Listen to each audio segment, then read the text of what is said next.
கோவை அருகே ஆனைமலை அடுத்த ஆழியார் பகுதிக்கு சுற்றுலாக்கு வந்த சென்னை பூந்தமல்லி சவிதா பிசியோதெரபி கல்லூரியில் படித்து வரக்கூடிய 3 மாணவர்கள் தண்ணீரில் மூழ்கி உயிரிழந்திருக்கிறார்கள்.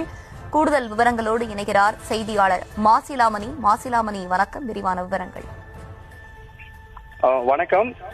சென்னையில் உள்ள சவிதா பிசியோதெரபி கல்லூரியில் 4ஆம் ஆண்டு பயின்று வரும் மாணவர்கள் சுமார் 25 பேர் சுற்றுலா செல்வதற்காக ஆழியார் மற்றும் வால்பாறை செல்வதற்காக திட்டமிட்டு வருகை தந்துள்ளனர். இன்று காலை வந்த அவர்கள் காலை 10 மணி அளவில் ஆழியாருக்கு கீழே உள்ள ஆற்றில் உள்ள ஆழமான பகுதி, தடை செய்யப்பட்ட பகுதி, அந்த பகுதியில் தடையை மீறி அங்கு 25 பேரும் குளிக்க சென்றுள்ளனர்.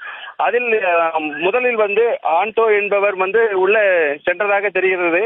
அவர் சென்றவுடன் பின்னாடியே தருண் அவரை காப்பாற்ற சென்றுள்ளார். அதனைத் தொடர்ந்து ரேவன் அவரை காப்பாற்ற சென்றுள்ளார். தொடர்ந்து 3 பேரும் ஒருவர் பின் ஒருவராக உள்ளே சென்று ஆழத்தில் மூழ்கி உயிரிழந்தனர். இதனை அறிந்த சக மாணவர்கள் உடனடியாக கூச்சலிட்டனர். இதனையடுத்து அருகில் இருந்த உள்ளூர்வாசிகள் மற்றும் உள்ளே இறங்கி தேடுதல் வேட்டையில் ஈடுபட்டனர். இதனையடுத்து போலீசாருக்கு தகவல் கொடுக்கப்பட்டது.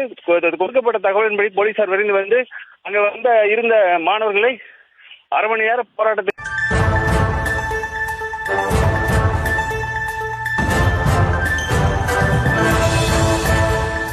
அண்மை செய்தி. கோவை அருகே